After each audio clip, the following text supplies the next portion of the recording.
You're ready to add injection foam to the walls of your home, but something has come up and it has stopped that project dead in its tracks. Now, while rare, there are instances when RetroFoam injection foam can't be injected into the walls of your home. So stick around, let's talk about it.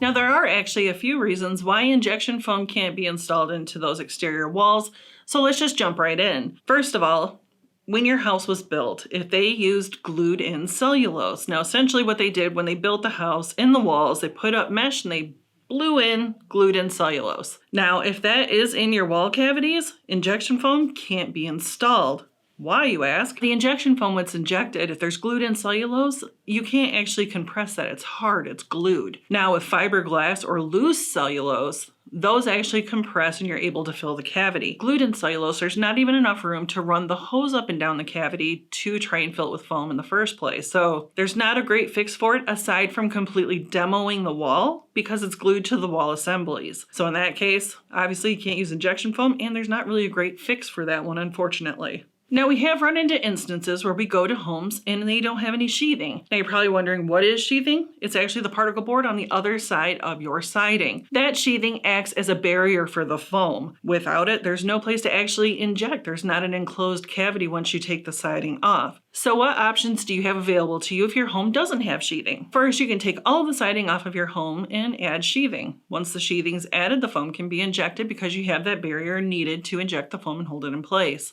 Now, if you do run into the instance that your home doesn't have sheathing, another option is to wait to have the foam installed until you replace your siding. Now, if you are in the market for new siding on your home, when they replace your old siding, they're going to take the old stuff off, and while it's off, they can actually spray foam into those cavities. The crews will trim it down, and then you can either add sheathing over top of it or your new siding that you just purchased. You're technically just killing two birds with one stone. Once in a blue moon, we actually come across houses that don't have a wall cavity at all, and I'm sure you're wondering, how does that even happen? Well, essentially what it is, where your wall cavity would be, where your insulation would go, is filled with brick. And then on the outside is more brick, so it's brick on brick. And then on the other side of that is the drywall that's attached. So it's drywall, brick, brick.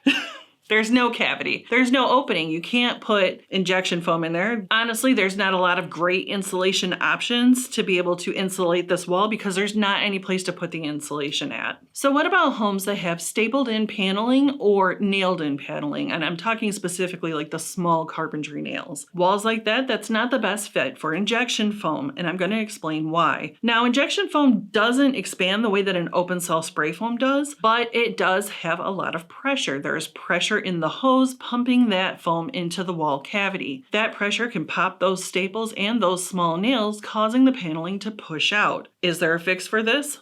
Absolutely. You can actually use screws, like drywall screws, in the paneling to hold it in place so that the foam can be injected. In this case, it would be a good idea for any contractor, and if they're a good contractor, they will do this. They will have somebody inside that's monitoring the walls as the foam's being injected to make sure that they catch any problems before they become a huge mess. So there is one more option available, but it does require a little more demo. The contractor can actually pull all of that paneling off the walls, exposing the stud cavities. Then spray foam can be applied to the cavities, thus creating the air seal, and the paneling can be replaced. Now, honestly, not many people want to go through that much demo adding the insulation, so it's really a conversation you need to have with your contractor. While these situations are very rare, they're real. And they happen. What to keep in mind is that a good contractor is not going to just push forward and try to do the job when it's not possible. So make sure that you and your contractor are on the same page if an issue like this were to arise. Now, if discussing this topic made you more curious about foam insulation, what it can and can't do, and how awesome it is, check out the Learning Center on our website. There you're going to find tons of articles, videos, and resources to answer all of your building science questions. I'm your building science brainiac reminding you to bring a little science to